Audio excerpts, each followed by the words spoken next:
saja Cikir, tempat kita mengupas sejarah dan politik dunia. Kali ini kita akan membahas sebuah kebijakan unik yang pernah dilakukan di Jepang, yaitu Sakoku. Apa sih Sakoku itu, Kiran? Jadi, Sakoku yang secara harfiah berarti negara terkunci adalah kebijakan isolasi nasional yang diterapkan oleh Kesogunan Tokugawa di Jepang dari tahun 1633 hingga 1853. Kebijakan ini melarang orang Jepang untuk pergi ke luar negeri dan membatasi interaksi dengan bangsa asing.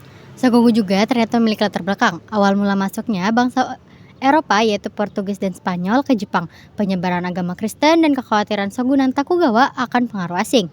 Poin-poin utama kebijakan Sakoku juga yaitu larangan bagi orang Jepang untuk keluar negeri, pembatasan perdagangan dengan bangsa asing, hanya Belanda dan Tiongkok yang diizinkan perdagangan melalui pelabuhan Nagasaki, dan larangan penyebaran agama Kristen. Lalu adapun dampak dari kebijakan Sakoku yang pertama itu dampak positifnya, yaitu stabilitas politik dan sosial. Kesogunan Tokugawa berhasil menjaga stabilitas negara dan mencegah pengaruh asing yang dapat mengancam kekuasaan mereka. Lalu yang kedua, perkembangan budaya lokal. Jepang mengalami perkembangan pesat dalam bidang seni, sastra, dan budaya lainnya karena terbebas dari pengaruh asing. Dampak keterlambatan perkembangan teknologi. Jepang tertinggal dalam bidang teknologi dan ilmu pengetahuan dibanding dengan negara-negara barat. Yang kedua yaitu keterbatasan ekonomi. Pembatas perdagangan menghambat pertumbuhan ekonomi Jepang. Lalu adapun dampaknya pada Jepang modern. Yang pertama, kebijakan Sakoku akhirnya berakhir pada tahun 1853 ketika Commodore Matthew Perry dari Amerika Serikat memaksa Jepang untuk membuka diri terhadap dunia luar. Kebijakan Sakoku adalah contoh menarik tentang bagaimana sebuah negara dapat memilih untuk menutup diri dari dunia luar. Meskipun memiliki dampak negatif, Sakoku juga memberikan kontribusi terhadap perkembangan budaya dan identitas Jepang. Cila, ternyata kedatangan Commodore Matthew Perry itu bersangkutan sama restorasi Meiji kan? Ya, betul. Kedatangan Commodore Matthew Perry ke Jepang pada tahun 1853 memiliki hubungan yang sangat erat dengan restorasi Meiji. Tujuan Commodore Perry dikirim ke Amerika Serikat untuk memaksa Jepang membuka diri terhadap perdagangan dan hubungan dan mencegah dan negara-negara barat. Dampak kedatangannya yaitu armada kapal perang modern membuat Jepang terpaksa menandatangani perjanjian Nagagawa pada tahun 1854. Perjanjian ini membuka beberapa pelabuhan Jepang untuk perdagangan dengan Amerika Serikat, mengakhiri kebijakan Sakoku. Hal ini juga menjadi pemicu dari restorasi Meiji, di mana Jepang memulai modernisasi besar-besaran. Jadi kita sudah menyinggung nih tentang restorasi Meiji di Jepang. Sebenarnya yang menjadi latar belakangnya itu apa sih? Jadi restorasi Meiji itu terjadi karena Jepang merasa tertinggal dari negara-negara barat. Saat itu mereka masih menganut sistem feodal di bawah pemerintahan shogun. Sementara itu negara-negara barat sudah maju dengan teknologi dan industrinya. Jepang ingin menghindari penjajahan dan berusaha untuk memperkuat negaranya dengan modernisasi. Wah, jadi ada dorongan besar ya untuk berubah. Kalau begitu, apa saja poin utama dari restorasi Meiji ini? Nah, di poin ini ada 5 nih, Cil. Yang pertama, perubahan politik. Yang kedua, modernisasi ekonomi. Yang ketiga, reformasi pendidikan. Dan yang terakhir, militer yang kuat, sosial budaya. Ini yang membuat Jepang bisa berubah dengan cepat dan menjadi negara yang kuat. Wah, kalau dibanding dengan Indonesia, apa kita bisa juga menerapkan hal ini? Pasti bisa dong, Cil. Banyak hal yang bisa kita pelajari dari Jepang. Misalnya, dalam pendidikan dan industri. Jepang sangat serius dalam membangun SDM dan industri berbasis teknologi. Keren ya. Tapi menurutmu apa dampak jika Indonesia melakukan restorasi atau modernisasi Meiji ini? Indonesia bisa lebih maju dalam industri teknologi, gak hanya bergantung pada sumber daya alam. Selain itu, dengan sistem pendidikan yang lebih baik, kita bisa menciptakan SDM berkualitas yang mampu bersaing di dunia global. Jadi intinya Indonesia bisa belajar dari restorasi Meiji dalam hal modernisasi pendidikan dan penguatan ekonomi. Nah, betul Cil. Selama ada visi yang jelas, dukungan dari masyarakat, dan kebijakan yang tepat, Indonesia bisa mencapai kemajuan yang signifikan seperti Jepang. Wah, menarik ya. Semoga Indonesia bisa melakukan modernisasi dengan kondisi kita. Yang penting, kita harus terus belajar dan berkembang.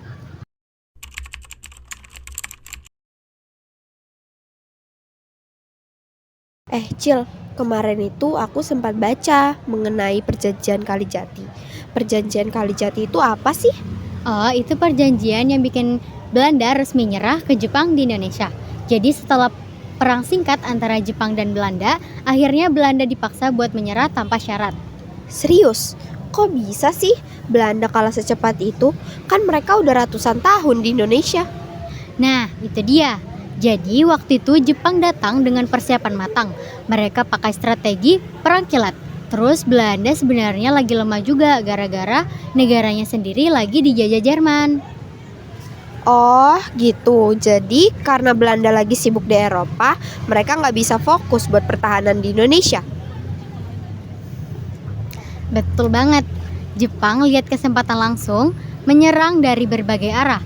Mereka masuk lewat Tarakan, Balikpapan, Palembang. Terus akhirnya ke Pulau Jawa, pusat pemerintahan Hindia Belanda. Oh gitu ya, terus proses perjanjiannya gimana Cil? Apa langsung tanda tangan aja gitu? Wah, berarti segampang itu ya Jepang ngambil alih Indonesia. Yap, setelah perjanjian itu Jepang langsung menduduki Indonesia dan mulai menerapkan pemerintahan militer. Oh gitu. Terus setelah perjanjian ini apa sih dampaknya buat Indonesia? Dampaknya itu seperti berakhirnya kekuasaan Belanda di Indonesia. Yang kedua, berakhirnya penderitaan rakyat.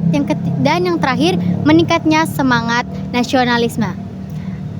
Jadi awalnya rakyat kira Jepang bakal lebih baik dari Belanda, tapi ternyata sama aja ya. Iya, bahkan dalam beberapa hal malah lebih kejam. Jepang maksa rakyat buat kerja paksa, banyak yang kelaparan, bahkan sekolah-sekolah juga diawasi ketat biar anak-anak Indonesia tunduk sama Jepang. Duh, berarti Jepang datang bukan buat nolongin dong, tapi buat kepentingan mereka sendiri. Betul banget, mereka tuh sebenarnya cuma butuh Indonesia buat keperluan perang mereka. Oh gitu ya Cil. Kalau begitu menurut Mekiran, apa sih tujuan Jepang bikin perjanjian ini? Menurut aku sih tujuan mereka itu untuk menguasai Indonesia secara resmi, lalu menggunakan sumber daya kita. Pantesan mereka awalnya pura-pura baik, bilang Asia untuk Asia, tapi ujung-ujungnya malah menjajah juga. Nah, itu yang bikin banyak orang kecewa. Tapi di sisi lain, Jepang juga tanpa sadar bantu Indonesia ke arah kemerdekaan. Kalau menurut pendapat kamu, gimana Cil? Menurut aku, walaupun Jepang menjajah, mereka juga kasih kesempatan buat orang Indonesia buat belajar militer. Kayak lewat organisasi PETA, pembelaan tanah air. Ini nantinya jadi cikal bakal TNI. Selain itu, Jepang juga mengajari rakyat buat lebih mandiri karena mereka hancurin sistem kolonial Belanda. Oh, jadi meskipun Jepang nyusahin, tapi ada efek positifnya juga ya? Iya, salah satunya bikin rakyat sadar kalau kita harus merdeka dan gak bisa terus dijajah. Apalagi pas Jepang mulai kalah di Perang Dunia Kedua.